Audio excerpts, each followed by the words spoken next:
Hi everyone. Today we're going to develop a very powerful tool, skill, capability in order to enhance how we come across in video. And the best thing about it is that we're going to see how we can use AI in different ways to really enhance our capabilities and to really make it so that we come across that much better when we are on video. So I'm going to break this down into three different main sections. We're going to cover audio, we're going to cover lighting, and we're going to cover framing. But when we do all those things, we're also going to talk about how we can use AI to assist with most of those things, as well as a couple other bonus things that are really important to make us look as great as possible when we're making a video. All right, so the very first thing here is that this isn't about beauty per se, right? It's not about, hey, how handsome are you? How beautiful are you? It's not about that. It's about what we can do structurally with the video to make us look as best as possible, regardless of our innate physical features, right? So the thing is that, first of all, when we're talking about this, we do want to have an understanding of verbal, nonverbal communication. That's an aspect of professional communication itself, but we're focusing more on structural aspects of the video. So yes, you want to be well organized and properly groomed and such, but we're going to focus on some structural things within the video. The very first thing here is audio. Now, audio is the most important. There's been research that talks about how people are much more forgiving for things such as the visuals in a video, but they're way less forgiving when it comes to audio. So audio is vastly important, and it really needs to be something that we focus on from the very beginning. So the way that we can do this, the number one way, is to simply make sure that we are recording in a quiet location.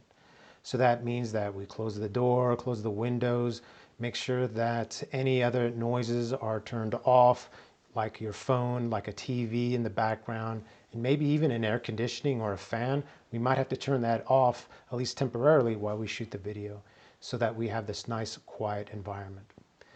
Additionally, we want to think about, well, what could cause audio while we're filming?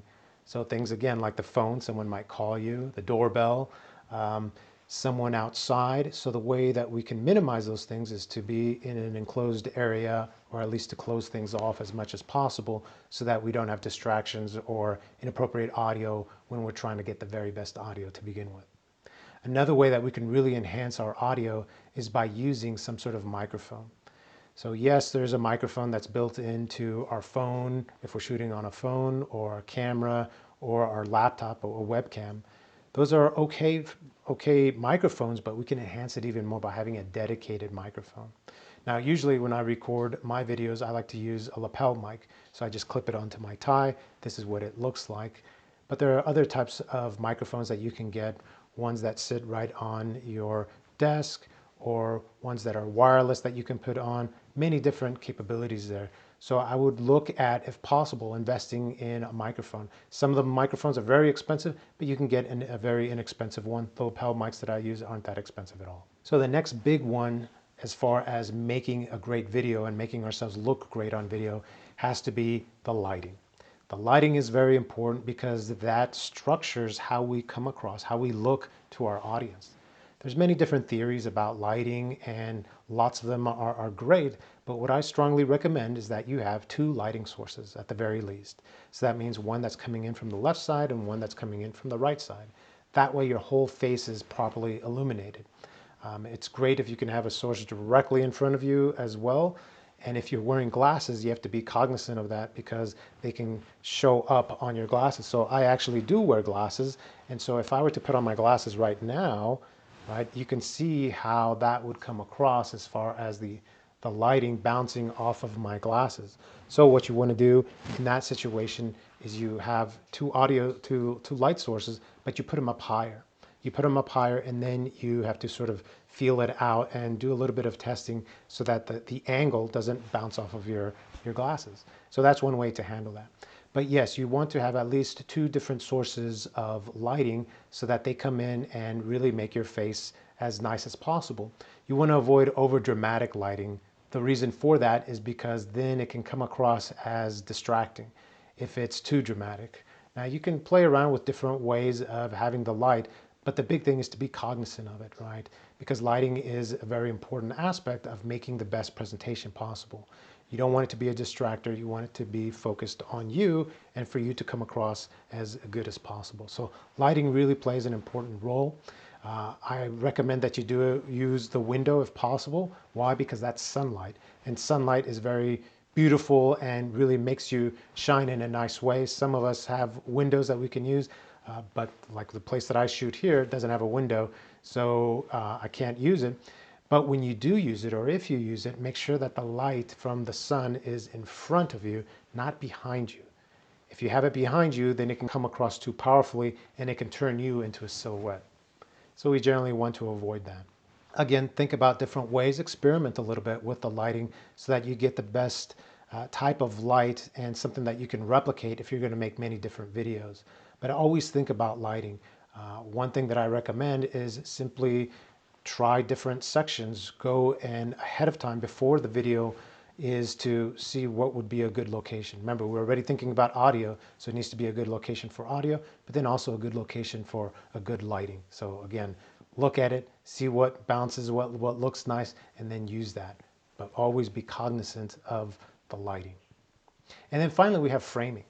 So framing is very important for a multiple of reasons. Now, when we say framing, we're talking about how we structure the actual video as far as how much room we have to our left and right, to our top and bottom, right? So we want to have a little bit of headroom above us, and generally we want to shoot from about the chest up.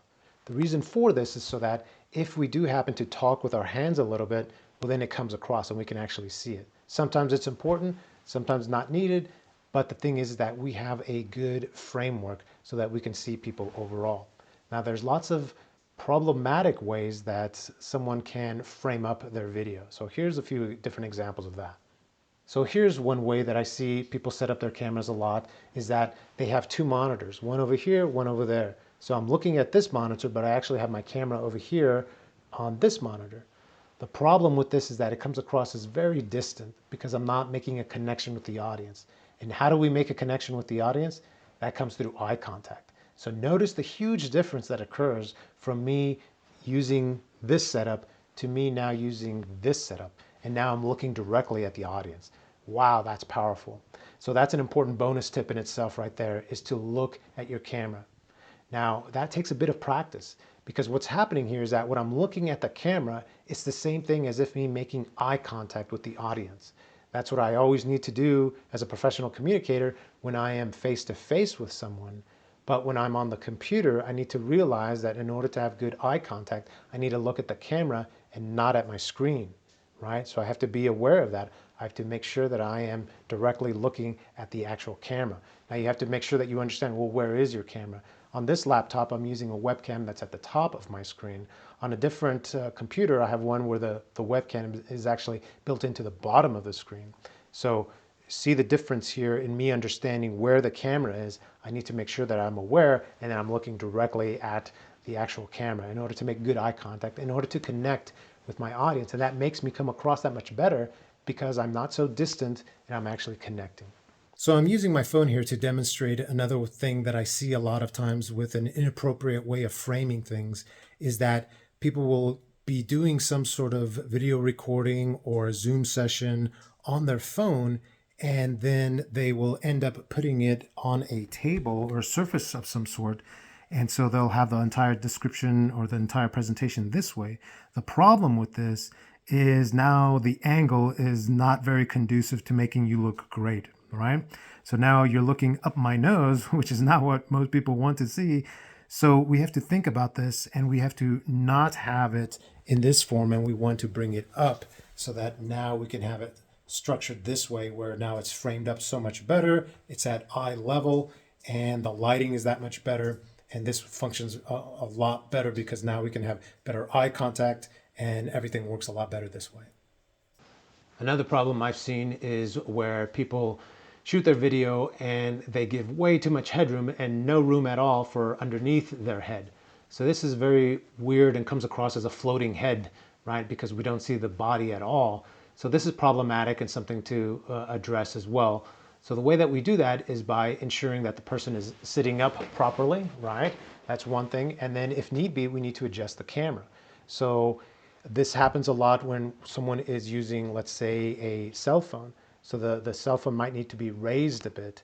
We always want to make sure that we're trying to get to about eye level. That way it's not angled in a weird way and we get the best overall feel of the person because it's framed up properly, where we have some bit of headroom, a little bit of room underneath, and then a good amount left and right. Now, those are different theories on how to frame. Some people suggest that we do more of a off to the side a bit, right? That's a technique where now the person is positioned like this, where they're more off to the side a little bit instead of being dead center. That's something for you to play around with. What is it that you like? What makes it come across better? Another part of framing that we should also consider and think about deals with the aspect of your background, right? What's in your background? Generally, I say to try and keep your background simplistic. It doesn't have to be complicated. Now, for most of my videos, I'm trying to be academic because these are generally academic videos. So the fact that I have a bookcase behind me, well, that makes it that much more academic, right? Because what's more academic than books? Now, I have a couple of my books here highlighted so that people can see that, oh, it's a bit more personalized. I have a little bit of knickknacks here and there that showcase a little bit of who I am. Those are actual, it's just a little statue of the scribes, right? Because I'm interested in that, and that deals with writing things down and people that can read and write, the literacy aspect, and it ties directly into literacy and AI literacy, which is what I push. But so now I'm personalizing the background just a little bit, but I'm still trying to keep it so that I am the star of the show. The focus is on me. So experiment with that a little bit. Again, you want to think about your background so that you're cognizant of it, you're aware of that, so it doesn't become a distraction. Again, experiment with it, go around to different places. Is there a part of your house or a part of your location where you're going to be shooting the video that, hey, it has less distraction and people can focus more on you? I watched one video one time as an example where the things that this presenter was saying were excellent, and he just shot this video in his apartment. And I was watching and I was like, man, this is good information, but I kept getting distracted. Why? Because I could see his entire bedroom, right? And his bedroom wasn't nice. It wasn't not a matter of like being nice, but the bed wasn't made. There was laundry out there. So it was distracting in itself, right? I wanted to focus on the individual speaking because he was speaking great information, but it was distracting because of the background. So again, something to think about. Now, another final component here that deals with how to make ourselves look as great as possible on video deals with what we're wearing. Yes, it is very important. Some people have a little bit of issues and get a bit touchy dealing with that, in that what is it that you're wearing? Now again, we're trying to make ourselves look as good as possible for the viewer so that they can more easily concentrate on the message that we're sending and they can view us in a favorable light. So dressing up a bit to be appropriate for the presentation, for the scenario of what you're trying to do for the purposes of your video, that's important. So yes, I generally, pretty much always, I wear a suit and jacket in order to convey an academic feel to this, right? Now, saying this is the best thing to wear always, that's not true. It depends on, again, the tone that you're trying to set and the feel of the video. If you're wearing a t-shirt, okay, is it nice and clean? Is it pressed? Is it appropriate for the subject matter, for what you're trying to say, for the way that you're trying to come across? Again, this is a personal choice on your end, but it's something for you to really think about, again, to be cognizant of. Same thing with if you're wearing jewelry, if you're wearing something that might be distracting, think about it. Is it too much? Is it enough? Is it okay? Is it something that personalizes you? Great. But you don't want it to be something that it's to an extreme so that it becomes a bit distracting. So again, just take it into consideration and you're the one making those choices. The big thing with all of this is that we're aware of the different components that come together to make us look as good as possible within this video.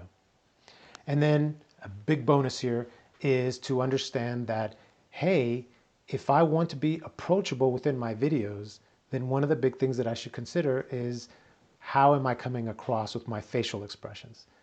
Smiling is the superpower, right? Because when you smile, especially if it's a nice, genuine smile, then that gravitates people towards you.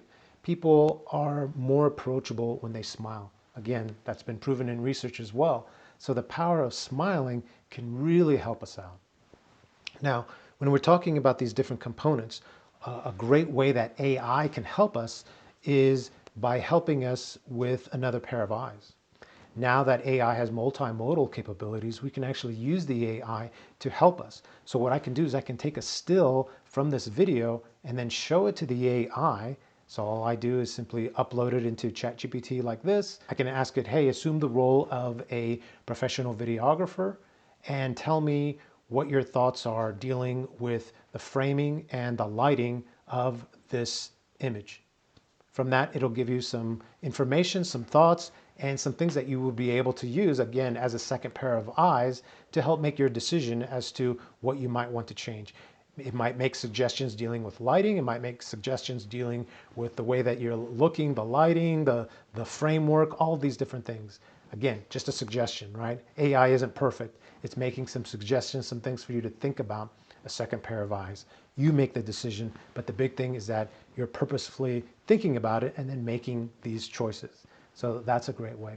Another one is to use AI to help you to prepare for the video itself. So whether that's to create a full script or to create an outline or to help you understand different components, the AI can really help you by making sure that you know what it is that you're going to say, that you're addressing all the components of the subject matter, that you're prepared for a Zoom session, a presentation, a conference, whatever. The AI can help you so that you come across that much better to make you look great on video once again. Okay, so those are the three big components, right? We have the audio, which is number one. We have lighting, number two, and then framing. And within all that, we can use AI in different ways to help us to prepare, to give us a second opinion on different things, to help us practice with all these different things.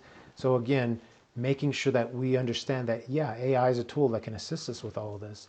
Additionally, when we're doing things on different systems such as Zoom or in post-production, let's say we're editing the video on DaVinci Resolve or Adobe Premiere, there are AI components within that. We can do filters on the video itself. Those are AI filters that can make us look a bit younger, that can smooth things out. So those are possibilities. We can also use AI to get rid of certain things like a pimple or something, digital makeup. Those are all possibilities now with the AI, as well as to enhance our audio. So all different ways that AI can help us, but we have to be purposeful in thinking about these things so that when we create our videos, we're coming across as best as possible to make us look as great as possible. All right, I hope you enjoy this. It's a little bit different than my usual videos where I'm focusing very much on AI in education. But the thing is that so many of us are now using video in many different ways, whether it's additional content for our courses, whether it's an online course, or simply to give presentations, talk to our peers. All of us are now having to make sure that we look great on video. So I thought I'd put this out there to help everyone and so that we can be that much better overall and make us look that much more fantastic. I appreciate your time. Please like and share, subscribe so that we can all come together and develop our community of inquiry. And remember, learning is for life.